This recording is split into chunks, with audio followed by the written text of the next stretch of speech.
All right, good morning, world, and welcome to the Early Morning Sports Talk podcast. We thank you for tuning in with us this morning as we conversate about the latest sports topics that has taken place from this past week and will be upcoming this week. It is always a blast to have you all tune in and participate with us every weekend. As a reminder that every week we always like to begin our podcast by reminding our audience that the Early Morning Sports Talk podcast can be found on Facebook via the Early Morning Sports Talk podcast page, on Spotify as the Early Morning Sports Talk podcast, YouTube as the Early Morning Sports Talk podcast, Apple Podcasts, or any various places where you can find your podcast as the Early Morning Sports Talk podcast, as well as our own Facebook pages via Brandon Price, Jamar Goodman, and Peoples Hernandez. Today is May 21st of 2022. We have yet again seen a fascinating week in the sports world, where we saw the Boston Celtics take care of the Miami Heat Thursday night and bring it back to Boston tied at one apiece in the Eastern Conference Final. Pretty much beating the Heat at their own game with tough, hard-nosed defense, testing their level of conditioning and great ball movement. But again, we know, world, this is a series. And so we look forward to seeing what adjustments will be made going forward from Ime Udoka and Eric Spoelstra. On the other hand, the Golden State Warriors, they are taking care of the Dallas Mavericks, pretty much beating them just with pure Golden State. I don't know what you call it. You call it a whirlwind with Golden State. They are fantastically conditioned. They have a great crowd in the Chase Center. They are just looking like the old Golden State that we know, and it is it's very telling right now. I don't want to go too far ahead in the future, but the way Golden State's looking, they're going to be a very, very tough team to beat. And so, however, they go back to the American Airlines Center with a crowd that is just as rowdy as those back in the Chase Center. And so we're looking forward to Game 3 tomorrow in Dallas. On the other hand, with that being said, let's get right into it, gentlemen. And so with that being said, introducing my brother from another mother, Mr. Jamar Goodman. Good morning, sir. How are you? Doing fantastic. How are you all this morning? Great. Pretty good. Yes, sir. Just want to put you on the spot really quickly, Jamar, and I'll do the same for Peoples Hernandez. Tell the people what ventures you got going outside of the Early Morning Sports Talk podcast that's related to the sports world. Well, as some people might know, I got my own podcast called Jay Good with Sports, which I'm also on the No Offense network on that radio, and also Destination Fantasy podcast that's going to get jumping here probably in the next month and a half. Yes, sir. Awesome. And Peoples Hernandez, tell us about what ventures you got going, bro, that's going on in this podcast world. I'm a part of TPM Sports over at Third Post Media, and starting up my other podcast I'm on as well is CF Cousinel. Awesome. Yes. Well, thank you, fellas, for joining me on the Early Morning Sports Talk podcast. Yeah, we got a lot of views. Great. And so, truly appreciate it. I think the world likes us in uniform, fellas. And so, these are our shirts, the Early Morning Sports Talk podcast, and they are fly. Jamar, you did a great job, bro. They fit very, very well. And I can wear this just about anywhere I go, bro. Nice. And if you all want one, let us know. We'll have the link in the comments in a few. Absolutely. I'm going to give me another one just for wearing purposes, man. And so, yes, appreciate you, fellas. And so with that being said, let's get right into the conversation this morning, the NBA playoffs. And we got the conference finals matchups taking place. And right now, y'all, we got a tough series. And it's kind of what I expected. The Heat and Celtics, Eastern Conference Finals. And so, Jamar, let's begin with you. Your thoughts from this series. And you can jump in, bro, and then I chime in. So, what's your thoughts from this series, Jamar? This is I think a lot of people expected, kind of this to happen. Miami come out with a big punch, and then we don't expect Boston to lay down right. They come back with a haymaker themselves, coaching adjustments. You see it on the fly. Game 1, Celtics was up in the first half, and then, Eric Spoelstra, he's one of the few coaches that's known for making in-game adjustments. He is the complete opposite of Coach Bud, who I cannot stand with the Milwaukee Bucks, who makes no adjustments. Miami came out in the second half, just dominated that whole half and won the game. Boston came out on fire, hitting like what 8 or 10 from three in the first quarter, and then never looked back. So, Marcus Smart coming back, Al Horford coming back in that game too. I think all that came I guess perfect storm for them. So Jimmy Butler, he's still doing his thing. I feel like he's the only one that's like really hooping out here. No 40-point games in the regular season. He has 5 in the playoffs. He comes to play. Tyler Hero's, supposed to be consistent off the bench. Game 2 wasn't really there. Where the heck is Bam Adebayo at? Huh? That guy that supposed to be perennial all-star. But they got him looking like never mind. But just know he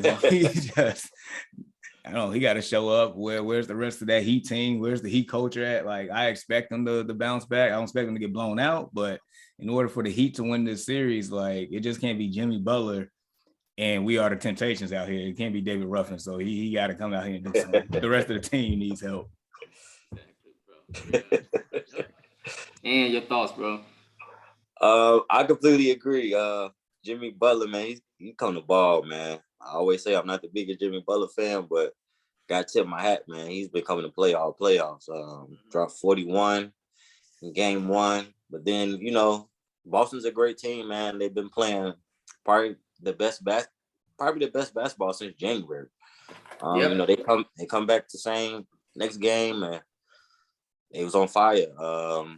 Like you said, Jimmy Butler you can't do it by himself, and I think that was my main concern with Miami. Sometimes they have it's not the other players have an inconsistency to shoot, and I think sometimes that hurts them. So it'll be entertaining to see how the series goes. I do think it will go 7. So I think we in for a very entertaining series. I don't think it'll be any more blowouts. I'll be surprised if it's another blowout. But I think both teams will make great adjustments. Both coaches make great adjustments. So I think we in for a 7-game series for sure. Yeah, definitely. This is such a fun series. And you know why it's so fun, guys? Because they both seem like they got very similar identities.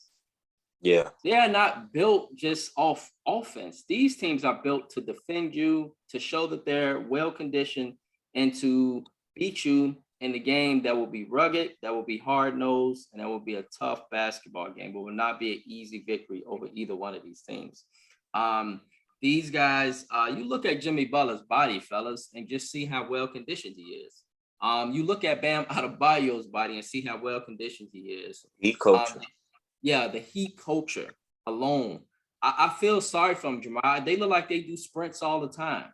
Like, I can imagine being a player under Eric Spoelstra, because it looks like he really, really makes sure that you're fit before you go into an NBA season plan for his team, for real. Yep. And so watching these teams, you're all right, man. And it's I from a basketball perspective, I'm very excited for this series. And it's only y'all been 2 games. The clapback was amazing from Boston, man. Like, they just came in and they took the heart out of Miami, literally right on their own court. Now, we know it's a series, but at least for game 2, they took the heart out of this Miami Heat team. And so, I'm very excited for this series. I'm really loving the competitiveness, the bounce back. Miami made a great adjustment in game 1 because Boston jumped on them then. I remember seeing that alley hoop by the guy White, the point guard that just had. Congrats, by the way, on the baby. By the way, brother. He missed game 2 due to personal reasons, due to having a child. And he threw an alley hoop to Williams in, and I'm like, man, it was a nasty hoop. Yeah. And I'm sitting there like, Boston, okay. And they ain't even, this is telling me something, like, fellas, game 1, they didn't even have Marcus Smart or Al Horford. Nope. So Ime Udoka must be really confident that when these 2 guys on the court, that they are tough to beat. And he like, I know once I get them on the court, Miami finna see what time it is. And so now Miami probably like, now we finna show y'all what time it is. And so I'm really loving this series, man, just from a basketball perspective.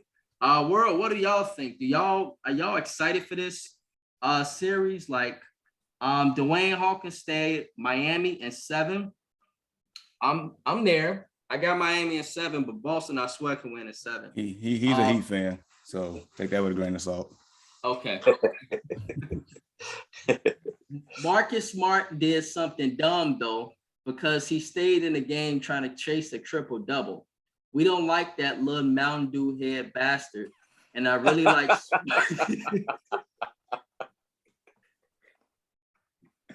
Bruh, what is you on this morning? Bro, it's Saturday morning, man. Not Mountain Dew, bro. This is how we get our weekend started, bro. Oh man.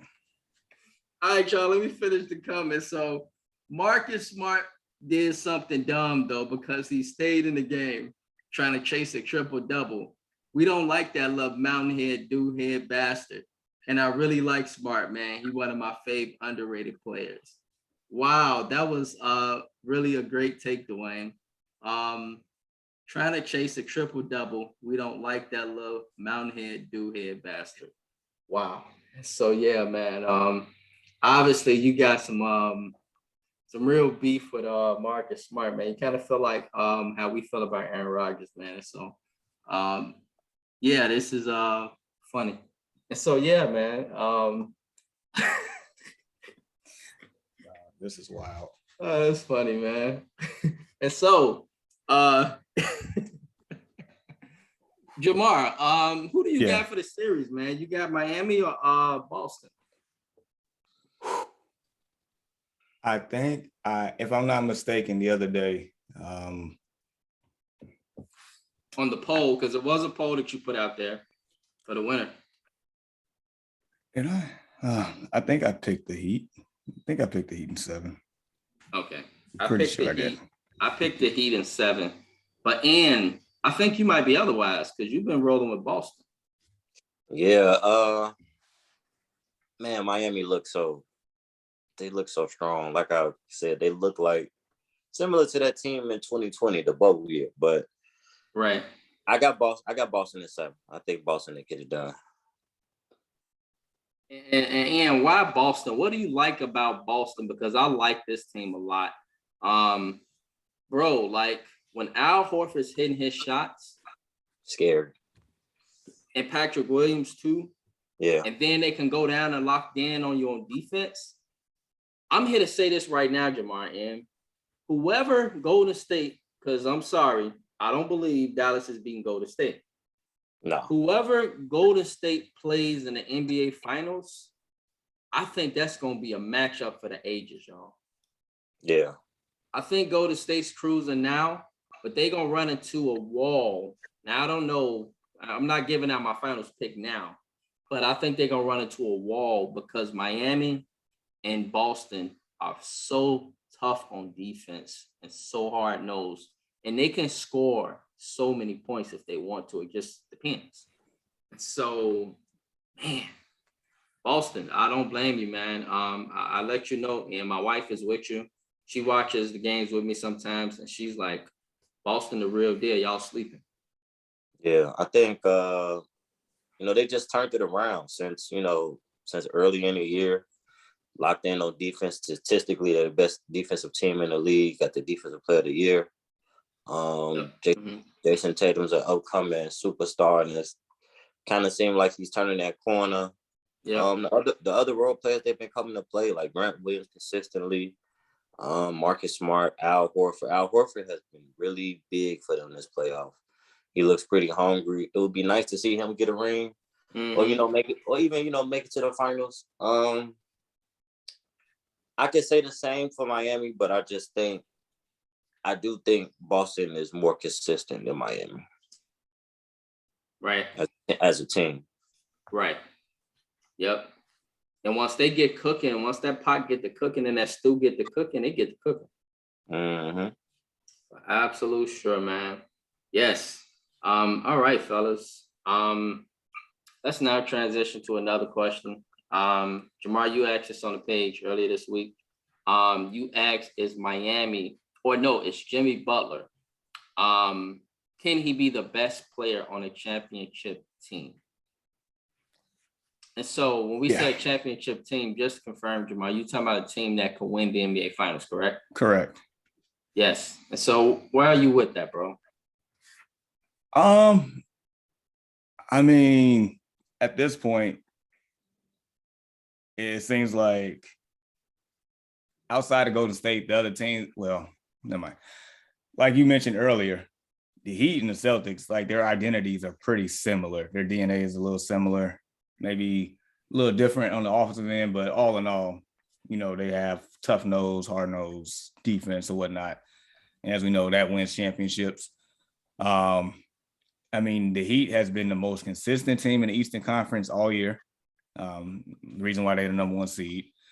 Down to the Final Four teams. I mean, I feel like them and Boston right now is probably about as even as it gets as far as matchups. It is more so who wants to win more.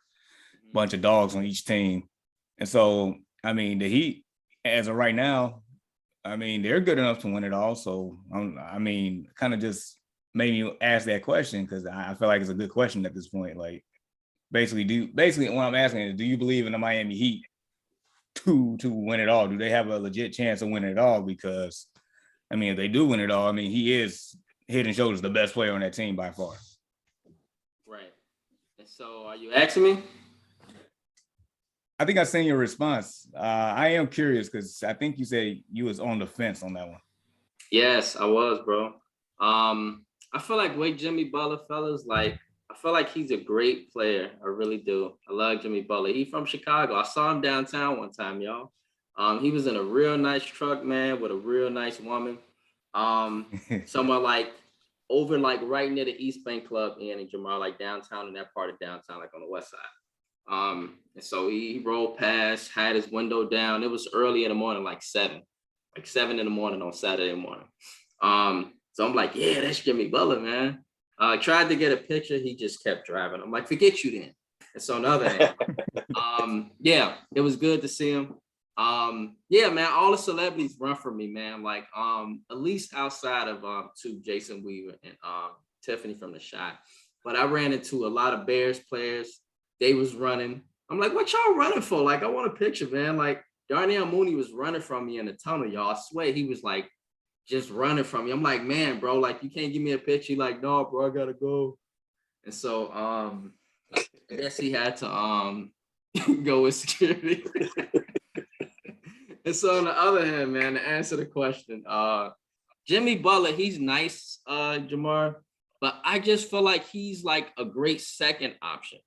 And when I just look at his team, I don't know who consistently can get those buckets like him, especially with Kyle Lowry not even playing right now. Hopefully he comes back in a series and that'll be a different dynamic that'll change some things and you'll have somebody else you can rely on that'll score the ball. But they are so good as a team, right, Jamar? And they are a really good team.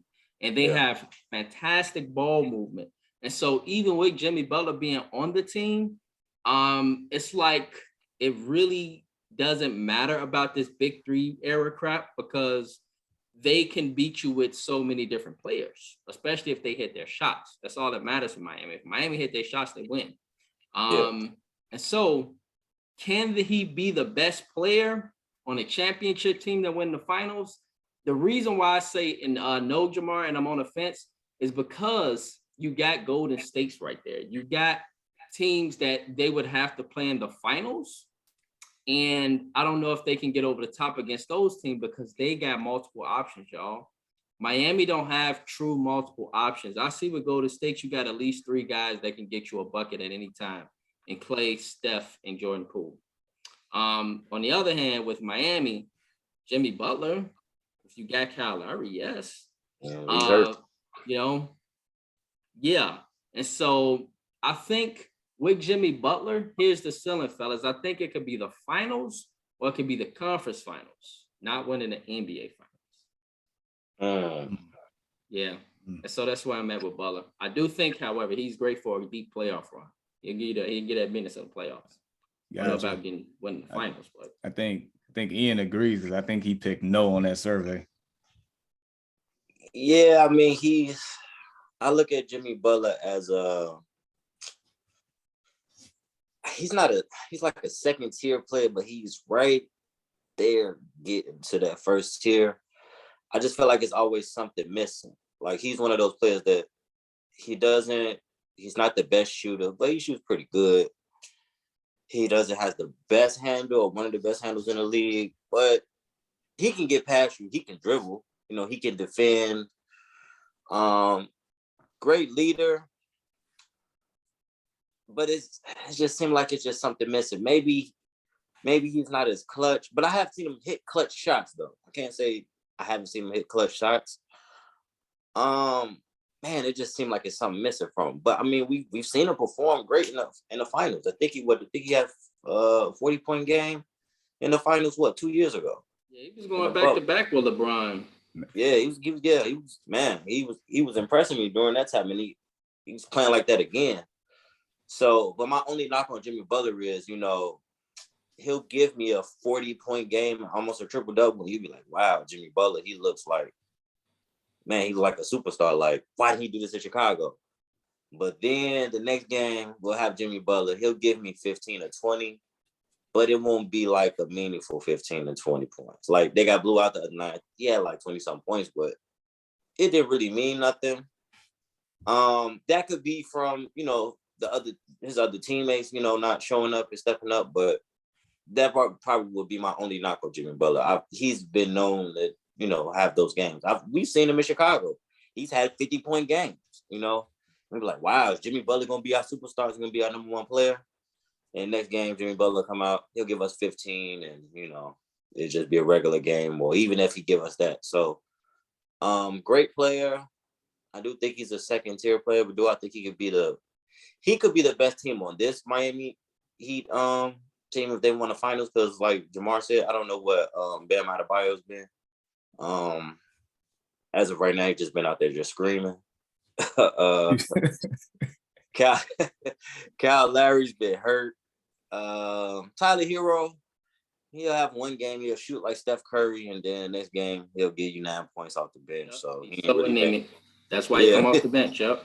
Yep. So he hasn't been really consistent, but I feel like he's real close, but I just don't think he'll ever get there. Now he could prove me wrong. He could prove everybody wrong. He can go to the finals, and they can win it all.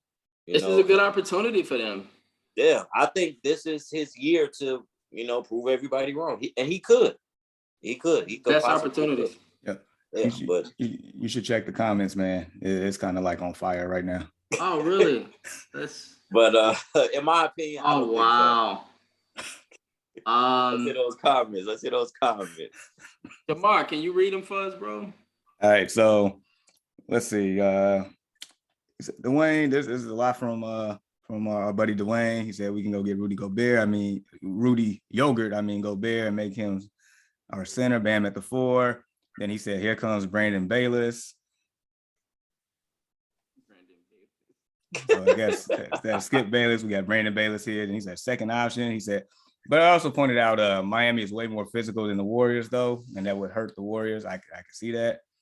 Are y'all talking about the same Jimmy Butler that I seen? Y'all must be talking about the Jimmy Butler from the T-Wolves of the Sixers. And then Deshaun said, Butler is a vocal leader and turned up his play in the playoffs in a major way. He can be the top dog. He is the top dog. He ain't flashy or has the pizzazz of the most popular players, but they share the same makeup. In my opinion, he can be, I guess, the best player on a championship team, in my opinion. Yeah, I can agree with that. Yeah, Deshaun, really quickly, bro, if you on here, do you think like he can go, and what do y'all think about this, fellas, like go that Dirk Nowitzki route? So like great playoffs, but y'all remember he finally got over the hump and got him one. And we respect Dirk a lot for getting that one because he never went to no super team. He never did any of that. He just kind of stayed and built his own team and got it done that way. Do y'all think, and so in other words, what you're asking, Jamar, is that can he just get that one? Just that one. And if Jimmy Butler can get that one, then we look at him and be like, Jimmy Butler in that era, all them super triple threat teams. And the crazy thing with that is, if he get that one, let's say he get that one this year, and the way like his career has been shaped up, I mean, we could be talking about Hall of Fame talk at that point. Yeah. I was just thinking about Jimmy Butler in the Hall of Fame the other day, bro. It's just popping in my That's head. crazy Agreed. to watch him grow up and see and blossom into this, and if he was to get it done, that'd be amazing to see. As we saw it Bulls from the fans, beginning. when we knew y'all, we knew the reason why we drafted Jimmy Butler was just to have somebody to defend LeBron. That's why we drafted him. Somebody that could defend LeBron, and somebody that we knew that wasn't great offensively, but that could be developed, hopefully over time. Nobody came in expecting Jimmy Butler to be like a 30, 25 point scorer. We didn't expect that from Butler, if y'all remember as Bulls fans. We were expecting him to come in, defend. LeBron. It was 15 a game. 15 a game. You in my head. 15 a game. That's what we wanted from him. And now look at where Jimmy Butler is now. It's special. It's special to see, man. That's pretty dope, fellas. And now, hey man, y'all hating today, LMAO. I'm about to roast every team y'all like. Dwayne Hawkins, obviously. Ooh, what did you on this morning, bro? Did you even go to sleep last night? What you on, man? So Dwayne Hawkins, y'all, he ain't got nothing to do with it Saturday morning, but we appreciate him chopping it up with us this morning. So yeah, man. Dwayne, I'm sorry, man, that you have these emotions right now with Jimmy Butler in the Heat, but it's Dwayne, a great series. We got to get you on here, bro. Especially if the Heat make the finals. Like we got to get you on here. Yes, absolutely, man. Yes, the Heat right now are a really good team, and we would love for you to come on, Dwayne, and just talk to us about the Heat.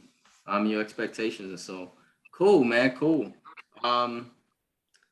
Deshaun Reese Senior stated, "It's like Butler went from Super Saiyan 1 in the regular season to Super Saiyan God in the postseason." So he's showing a lot of love to Jay Butler there, and then, but he has a good shot, I think. Okay, yep.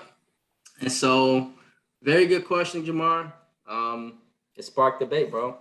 So. Truly appreciate it. All right, fellas. Let's now move on to the Western Conference Final.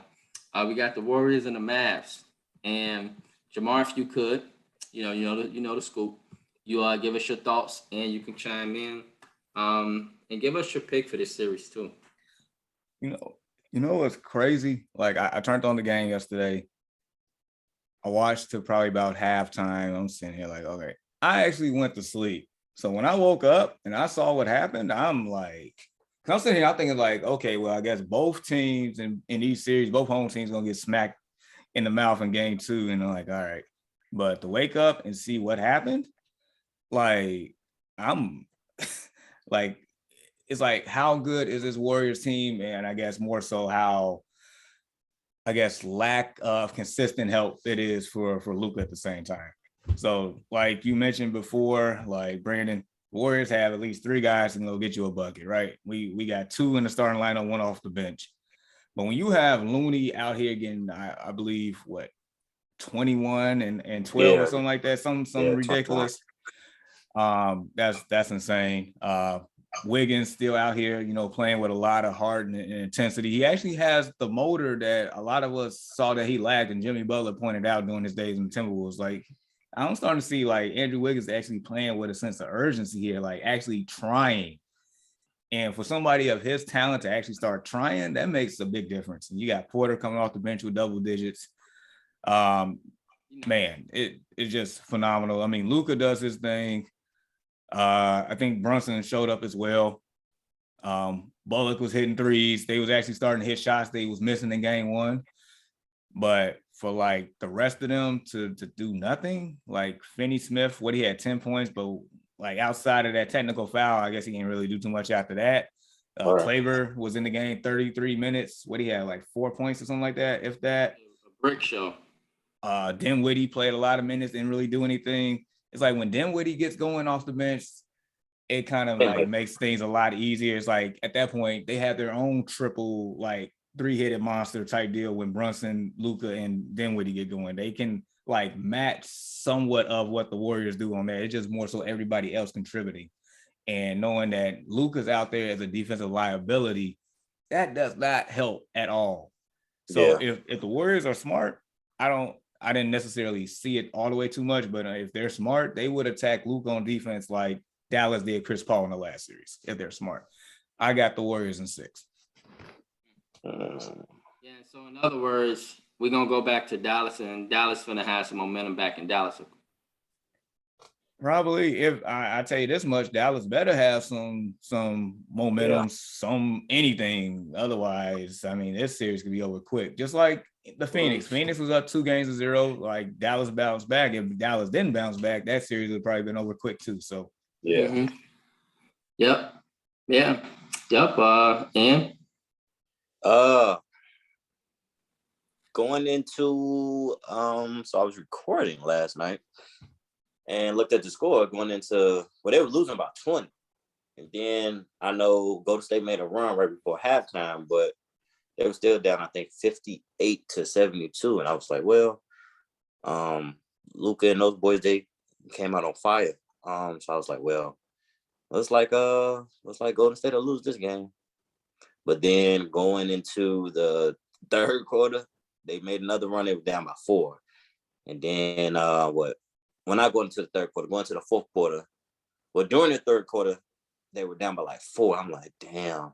I said, they're the best third quarter team I've ever seen. Yeah, I was like, they're definitely gonna win. They're definitely gonna win this game. So then going into the fourth quarter, they were only down by 1. I was like, yeah, that game over with. And telling some people last night, I was like, well, Dallas, I mean, obviously to win a playoff series, you got to win on the road.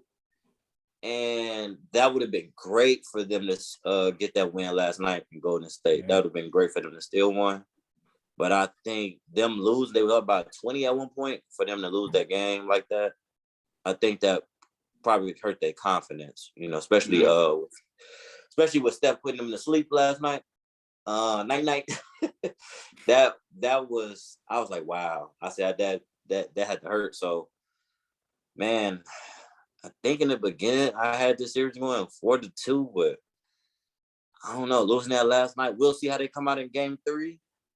But losing like that last night, that could potentially hurt their confidence. We could possibly be looking at a sweep or 4-1 with that loss last night. That was a really bad loss for Dallas. Dallas had to bring that one home, up by 20 on the road.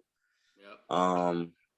Golden State's a great team. Got to give it up to them, man. When you got like you said, when you got Looney, he had 21. He had 15 early. He had 15, I think, in the first half or in the third quarter. So he had 15 early. Steph is starting to shoot more efficient at the right time, and that's scary hours for the rest of the NBA. I'll say that. He basically put them on his back last night, and he brought it home, man. He's playing. They looking like another version of the 2015 Warriors. They won their first championship. Man. Hey, Deshaun. Deshaun, who's a Mavs fan, he told you to chill in with that night. Hey, I didn't do it. It was Steph, bro. I was like, that's scary when somebody just throw up a shot and he know it's going to hit before he even go through the net, and he say night.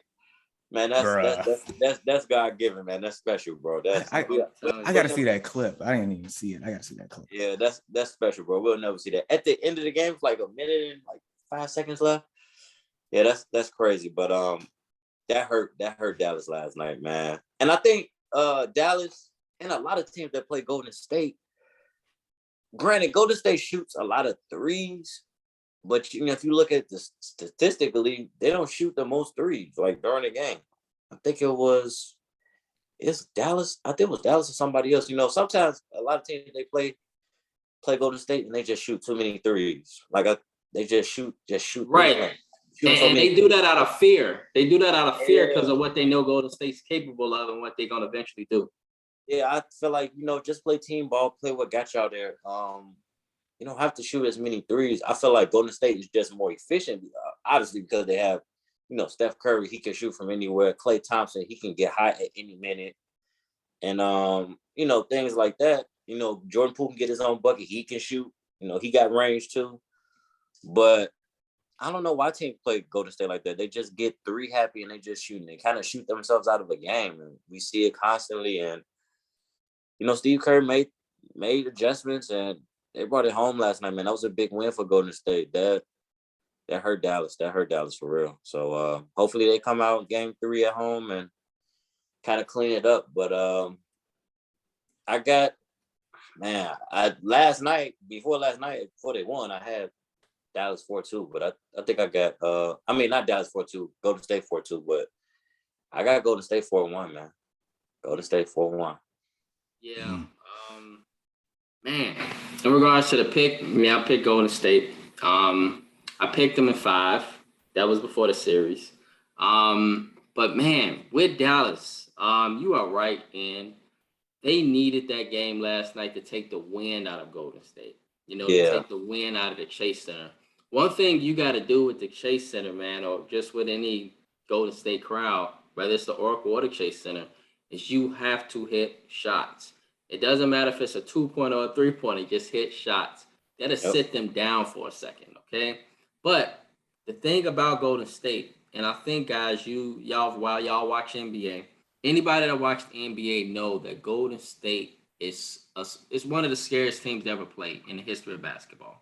On top of that, when it comes to, we got 3 people that's on here that's rocking with us right now. We got a lot of likes though. In the third quarter, this is the toughest team, y'all, I've ever seen in a basketball game because y'all know every game. They'll just take it easy the first half. Yeah, we just coasting. And then when the third quarter hit, Jamar, it's like a wind hit you, bro. It's like a rush hit you. And it's like a damn wave if you're a surfer that just hits you and it's hard to catch your breath because it's just like a bunch of stuff being thrown at you so fast. It happens all the time, every single game. That lead, as we knew, y'all, with Golden State was not safe. They were eventually, all they need to do is hit a few shots. I told y'all a while ago, I think this was when me, you, Giselle was on here, and I said, Jamar, that when Memphis, game 1, I'm listening to the radio, they up by 10 points, bro. 10 points, second quarter. Yeah, Memphis might be able to do something. 35 seconds later, they were up by 1. That's because Steph Curry hit a 3. Memphis went down, tried to duplicate, trying to play Golden State basketball rather than not sticking to their identity in.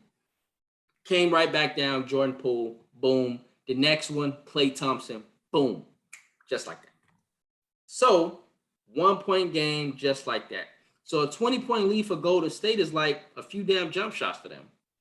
And that's what makes them so dangerous. Now, Dallas, they can get them points too. They can go tit for tat. And I'm very interested in seeing how they bounce back at the American Airlines Center because they've been crunked and they've been showing up for Dallas this whole playoffs. We'll see how they respond. It's vitally important that the American Airlines Center help Dallas in this series because if they do not, this will be a 5-game series, maybe even a 4-game series. Maybe.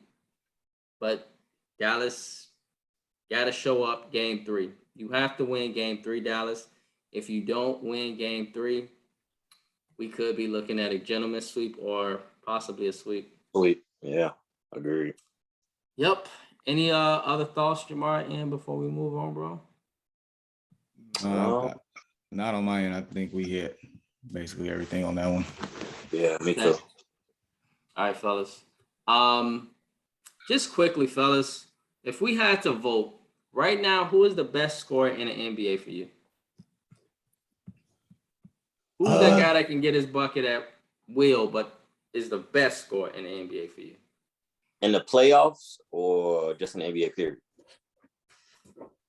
In the NBA period.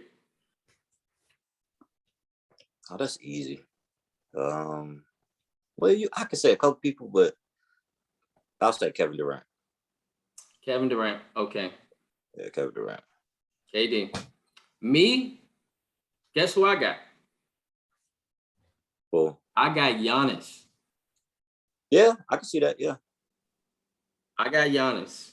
But earlier this week, it was a lot of folks that were hitting on Luka as the best scorer.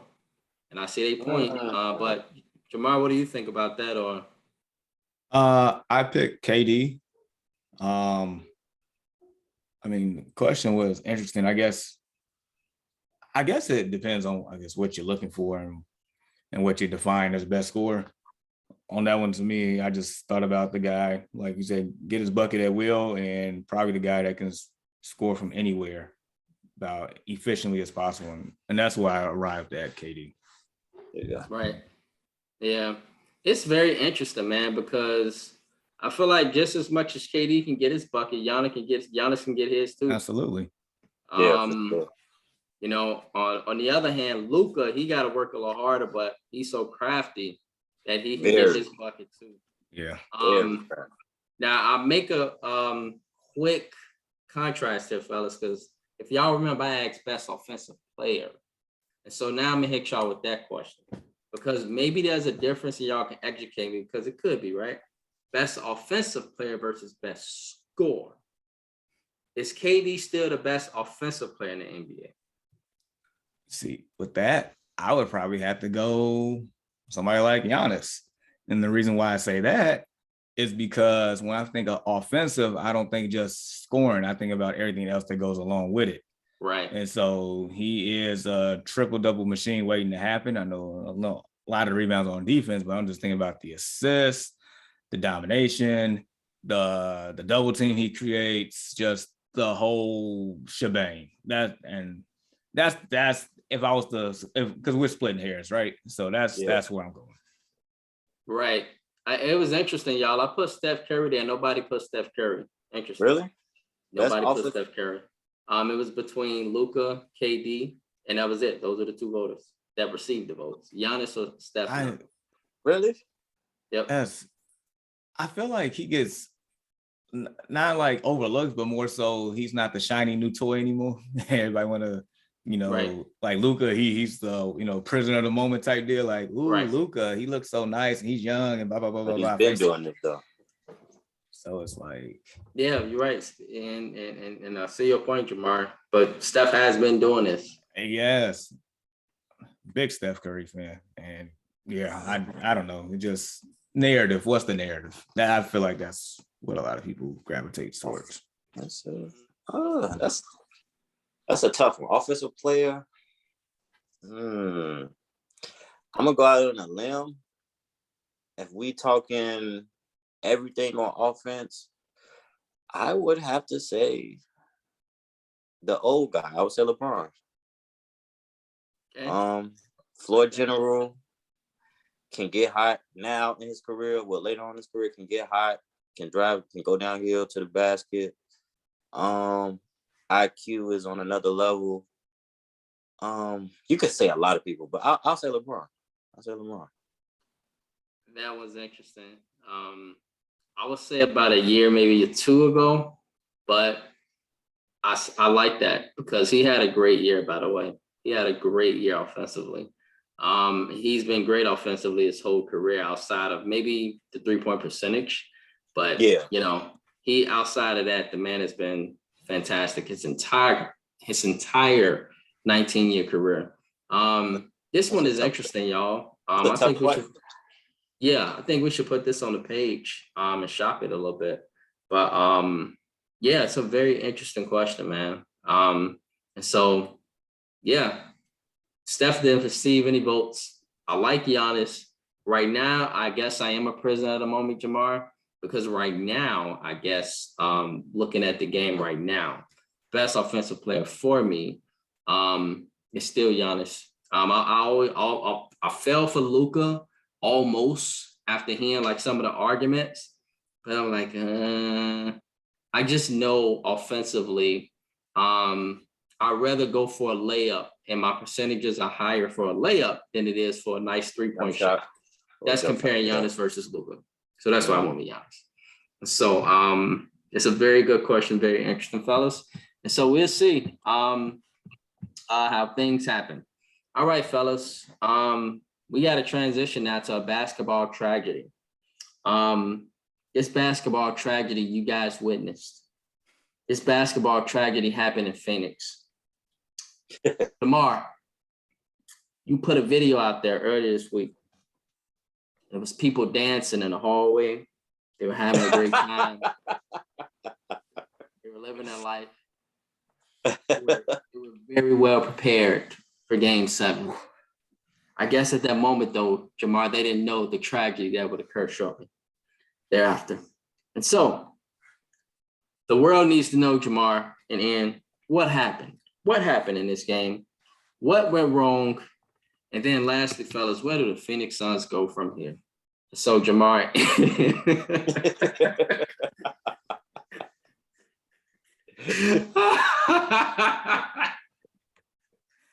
Oh, my goodness, Dude. man. Dude, had that video not come out, it wouldn't be as bad. But that, my Just God. make it even worse. Just make it even worse. I mean, they was in the hallway getting it, bro. They was getting it like. You would thought they was gonna go out and do what Dallas did. Hey, My- Jamar, what dance is he doing again? Show us again, bro. What dance is he doing? Oh, that gritty. It was hitting that gritty. Really. The gritty and the photos. Like Oh, dude. man. And They then was you having a see, good old time. then you see Chris Paul just walk by all the foolishness at the end. I'm like, man, he ain't for this. He already knew what was up. Right. Exactly, man. Like, it's hilarious, bro. Like, and the funny part is, before you even touch the video, Jamar, you just look at the video and you see what JaVale McGee was doing, and that just tells you everything right there. And so, yeah, man. Jamar, That's wild. with your wonderful perspective, bro, break down what the hell happened, man. Like, what went wrong? And then, we can all chime in on what the Suns, or where do they go from here? Man. So they just got punched in the mouth. They got disrespected. They got backhanded, whatever, spit on, whatever is the most disrespectful thing you could do to a human. That's what happened. For Luka to have as much points as the Phoenix Suns at halftime, you can't tell me he didn't take that personally. You can't tell me that what Lil Wayne said in that tweet, he didn't take that personally. He was sitting in the front row in Game 7. Personally. So Lil Wayne was front row. He got to witness that tragedy, huh? Yep. Yeah, he did. Wow. Yep. I would have been pissed off for a wasted ticket. And you know, Lil Wayne called him out his name in a tweet too after, I think, Game 5 or something like that, or Game 6. It was one of those games. Mm-hmm. To Chris Paul or Luka? Luka. Luka, Lil Wayne Ah, called him out his name, so I'm pretty sure he took that to heart. right, absolutely. And also, remember Luka said after Game 5, everybody, talk tough when they're up, basically. Right. I'm pretty sure he took all that to heart. They just came out with a game plan. They executed. You could tell Luka was on one the first 8 points, 2 threes, and a layup, I think, or whatnot. He came out on fire. And then he didn't even have to play the fourth quarter. He sat out the fourth quarter. That's really Game 7. And coming and coming into that game, Luka, I guess apparently in Game 7, he averaged 39 points in Game 7s in his career. And so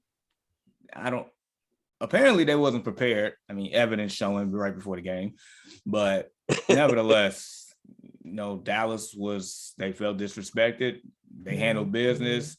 I feel like Phoenix was shell shocked. They didn't know what to do. They saw it unravel. Ayton only played 17 minutes. Mm-hmm. And I guess I think the coach asked him to go back in if he wanted to go back in. He said no. So they just fell apart in front of our eyes. They unraveled. That was just bad.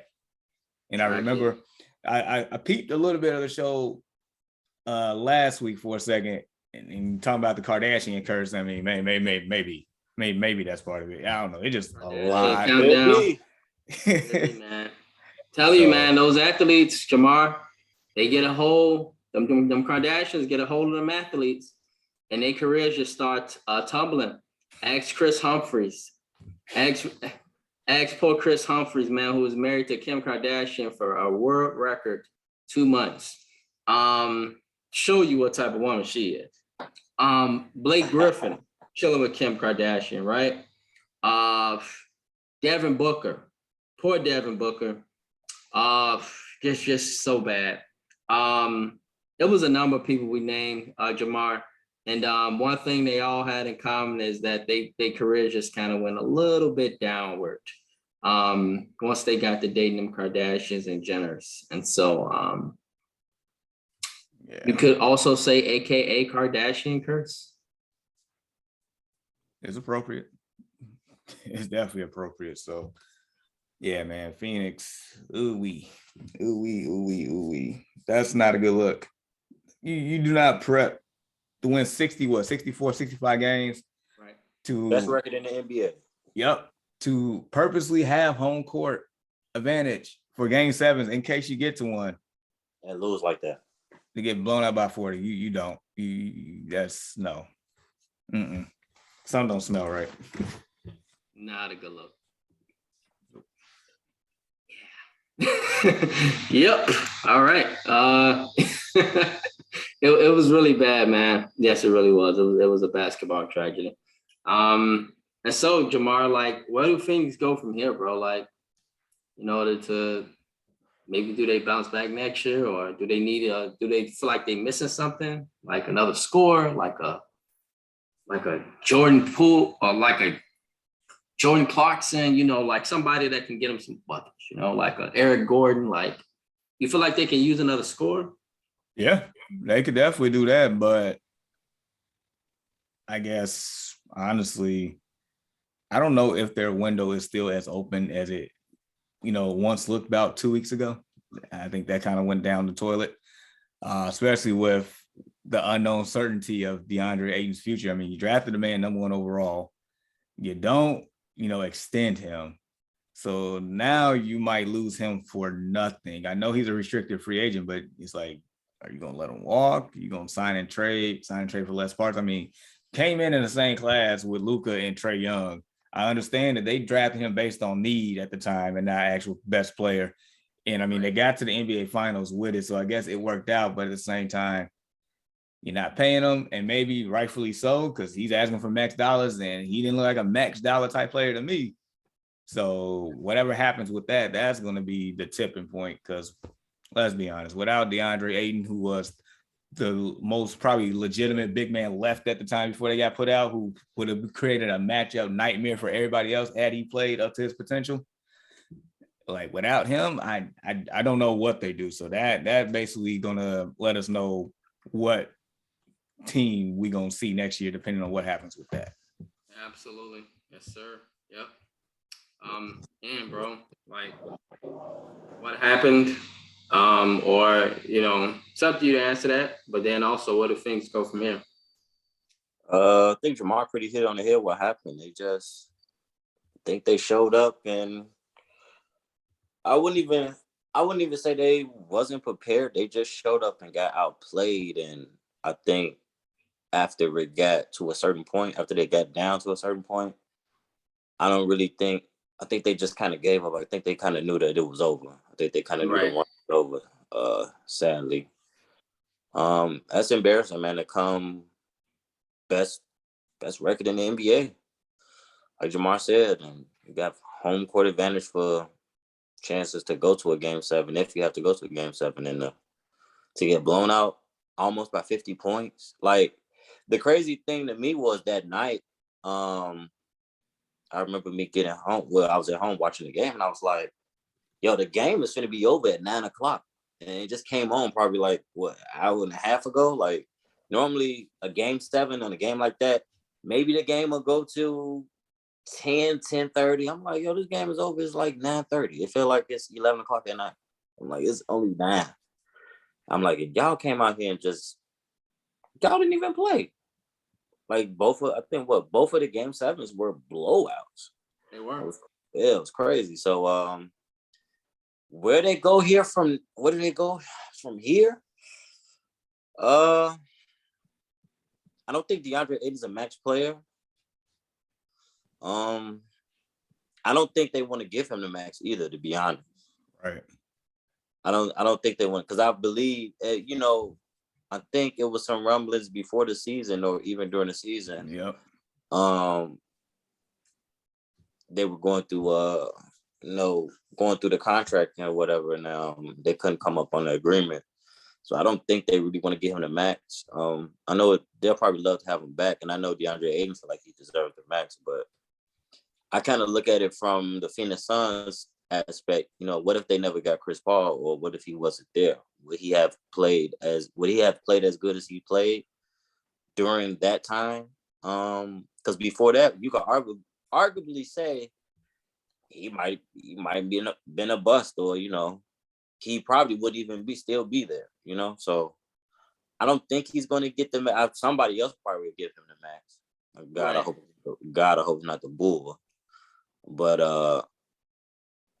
and then you have to look at it too. Well, Chris Paul is not 25. He's not even in his early 30s. He's almost 40. So he, right. Only so long he's going to play. And he is it seems like with that team, if he doesn't play good, they don't play good at all. Yes, sir. Devin Booker can score 80 points and they still won't win. So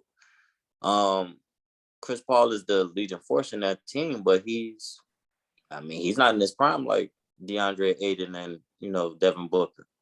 They were supposed to, when he's not playing good, they're supposed to take over. They're supposed to be this dynamic duo. They got to take over. So this team is kind of up in the air now, and these other teams. I mean, they got Mikal Bridges signed. They got, I think, him signed to like 2024, 2025, I believe.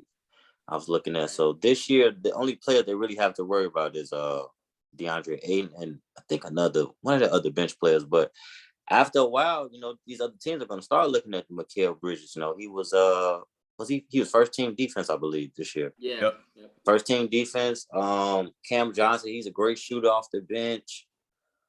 I don't know. They might be think their window might have closed.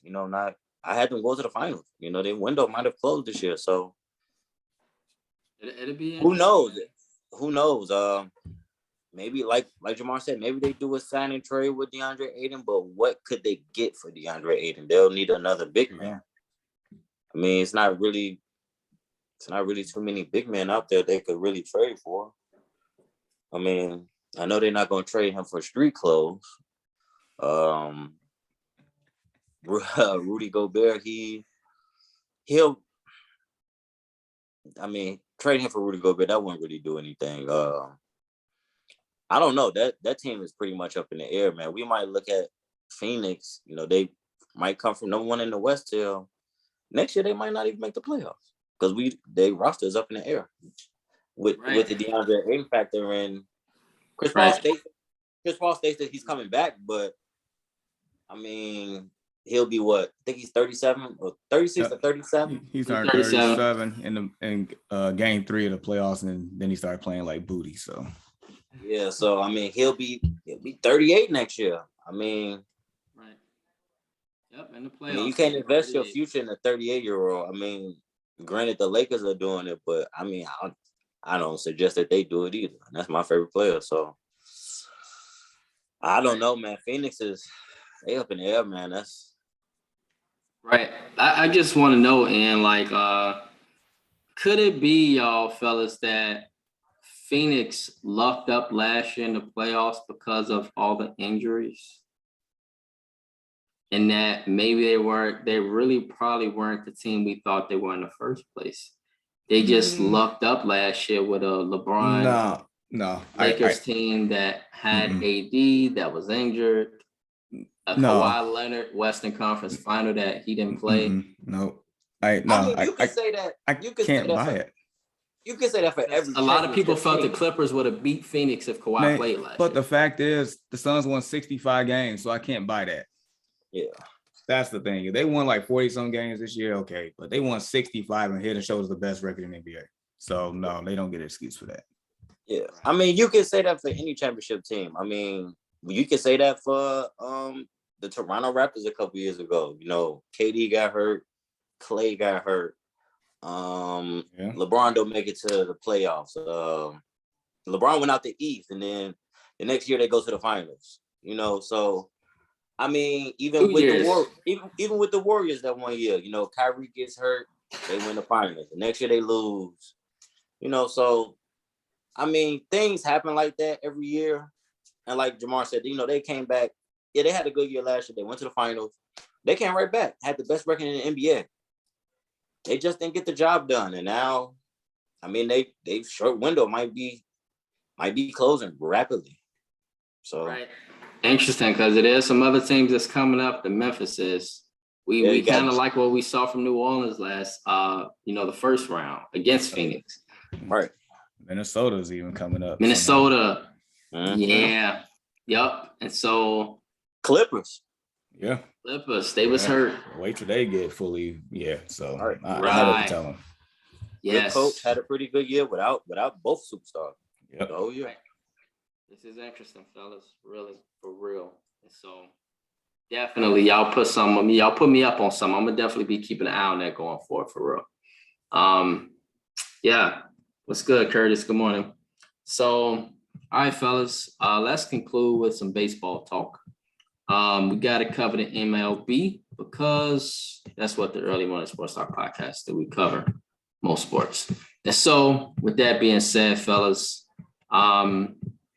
we have just a few records I want to show y'all. The Dodgers are in first place. That NL West, Jamar, still competitive, bro. Always, man. Always, right? Dodgers, Padres, and Giants. They all going at it. So that's always an interesting division.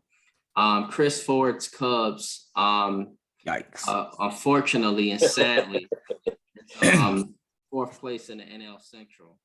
So I'm sure he'd be happy to see that and use the rebuilding as an excuse. So the Brewers are in first place there. The Cardinals, you know how the Cardinals do. They kind of pick up their momentum when it matters. The Mets, all right, and the world champion Braves, y'all, they are 18-21. They tied with Bryce Harper's Philadelphia Phillies.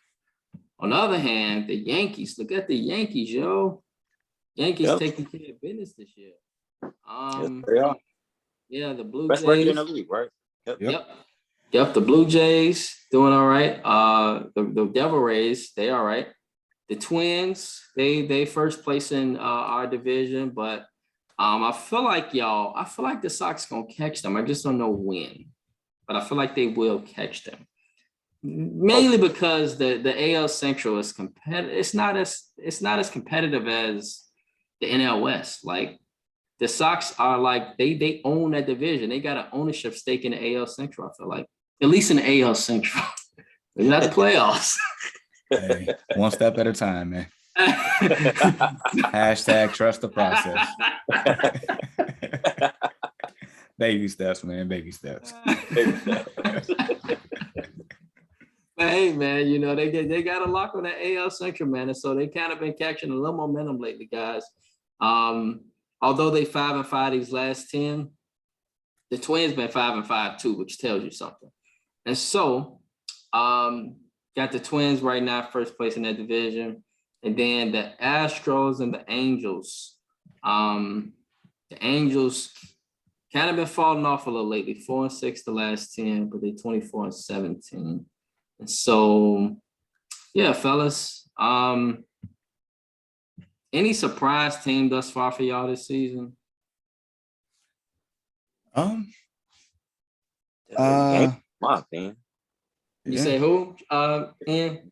The Yankees, in my opinion. Yeah, man. Having the best record in the whole league.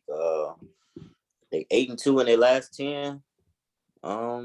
They play the White Sox today, I believe. They do, because they've been crushing it. Dan, they crushed the White Sox a few. You're right. The White Sox are in New York, right? Yeah. They knew it was postponed yesterday. Because we lost 3 out of 4 of them last week against them. Yeah, got crushed, man. Got crushed. It was really bad. Yeah, I mean, hopefully they keep the momentum and keep it going. But 28-10, that's pretty impressive right now. Yeah, I agree with that. Dude, Yankees, my gosh. Look, Aaron Judge, like they didn't get the contract extension done. They didn't really offer him like they should. He bet on himself. My gosh, this man is in MVP form, 14 home runs, 30 RBIs, batting .307. Mm-hmm. And then you got Giancarlo Stanton right behind him, 11 home runs, 35 RBIs, batting .296. And you got Cortez with an ERA at 135. this Yankees team is the real deal. I know their MO since I've been born is to buy talent. Right. When George Steinbrenner was around, that was the deal, and they got it done. But it's like now it seems like they're reincarnated. Like them pieces are finally fitting. Like people are motivated. Pitching is like there. Like they showed me front and center last week the way they just beat down all White Sox. I'm sitting here like we going toe to toe, and all of a sudden they just let it rip. I'm like, is this real? Like, is this not fair? Throwing the towel, bro. Like we not ready right now. That's what it felt like. But no, the Yankees are real, and it's look. I'm not like Yankees one of those brands like the Lakers or the Cowboys. Either you're for them or against them type deal. I'm not technically for them, but I do know this: baseball is better when the Yankees when they're are good. Yeah. So. True. That's facts, bro. Absolutely. And Anthony Walsh, you've been rocking with us all morning, but now he's with us along with the baseball. He stated, "I repeat, La Russa, worst hire ever."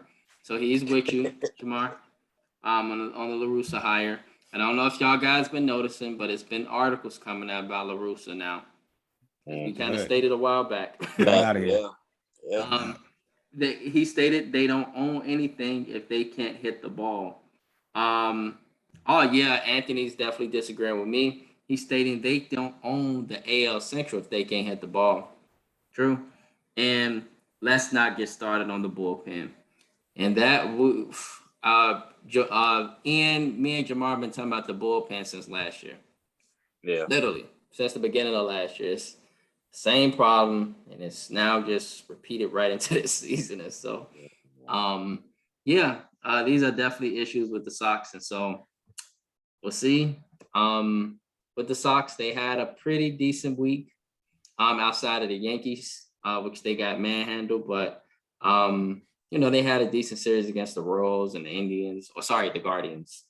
And so I got to be specific. The Cleveland Guardians, not the Indians. Yeah, I forget that too, bro. I forget. Yeah, they so close. The ending of them, they so close. Right, exactly. Like on a side note, I don't know what's worse, Guardians or Commanders, but either way, these new names are just trash, man. Who is coming up with this stuff? I agree, bro. It's trash. Guardians, the Cleveland Guardians. The defenders of Lake Erie. Man, get out of here. Like, yo, bro, what you doing? I'm guarding the stadium. Guarding all the factories. Guardians game. Right. Ain't nothing but factories there. He guarding the factories. Right, you talking about in Cleveland? Yeah. Yeah, man. So, the Cleveland Guardians.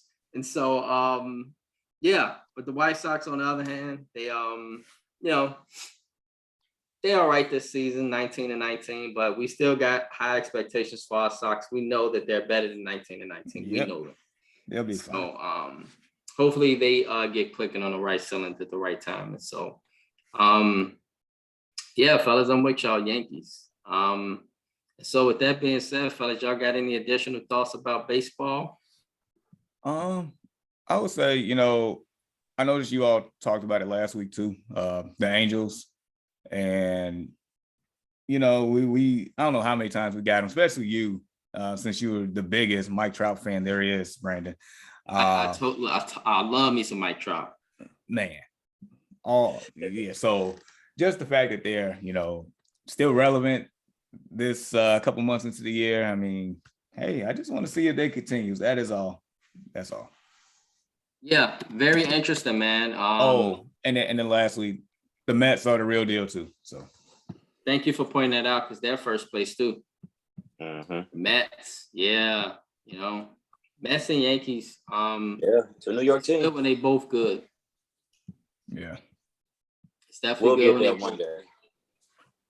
Yeah, we're working on it. We're working on it, man. And the last thing I just want to say, fellas, is I'm looking forward to the Angels. You got Ohtani, man.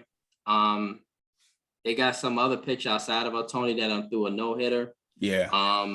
You got bats, it seemed like, in LA finally. And so I'm looking forward to watching y'all, just the New York and LA markets, and seeing how they do. That's all 4 teams. Oh, We'll see how things. real Yeah. quick question for both of y'all. What's more likely to happen in your opinion? The Subway Series this year or the Battle of LA for the World Series? I would say Subway Series Part 2. Subway Series Part 2. I would say the Battle of LA. And the reason why I would say the Battle of LA is because I feel like, and I know the Dodgers are going to be around. They always are. Always. You know, like it'll kind of take something of an epic collapse, but we see all the acquisitions that they made, y'all, in the offseason, LA. The Dodgers, that is. And I ain't even talking about the Angels. Freddie Freeman is a great baseball player. Yeah. Okay. And to have him and Mookie Betts on the same team, along with Clayton Kershaw, along with Cody Bellinger. I mean, all these talents on the LA Dodgers. Former MVPs on the same team. That's insane. Right. They like the Rams. Like, sheesh. Basically. Yeah. It's the LA market stuff, man. You know, we always be talking about. So both of these markets, what they both got in common, fellas, we know is they got that bread and they can bat them a championship pretty much. And so I just like them. And then when I look at the Angels, y'all, look at just the two talents they got, plus the other pieces. And so for that reason, I go with the Battle of LA. Fair enough. I don't have an answer, but I just wanted to throw that out there. Man. Yeah, fellas. That concludes today's conversation. We thank y'all for the support today on the Early Morning Sports Talk podcast. Wow, we got 14 likes. That's amazing. Anthony Walsh stated, Rocket the raccoon should be their mascot. And so I'm not exactly sure who. Guardians of the Galaxy. Oh, wow. No, I get it. Anthony, that's a good one, man. And so Anthony stated that the Cleveland Guardians mascot, like Guardians of the Galaxy, the movie, Rocket the raccoon should be their mascot. That is a good one, man. That is a good one. And so, yeah, that was a good one, man. And so, yeah, with that being said, well, we thank y'all for chopping it up with us this morning. You know, you can find my fellas, Peoples Hernandez, aka Ian Jones, Jamar Goodman, aka The Guru. You can find these guys on various podcasts. See Your Cuz Know, Jay Good with Sports, TPM Sports. And Jamar, he's working obviously with Deshaun Reed and Walter. And they do the Destination Fantasy Podcast. That'll be coming up very soon. And so we thank you all for coming with the traffic alone to the Early Morning Sports Talk podcast and bringing that traffic. And so we appreciate the support. Love you all. And continue to rock with my brothers on their other ventures as well. We thank you all. We appreciate you all. May you all have a great weekend. Peace. Peace.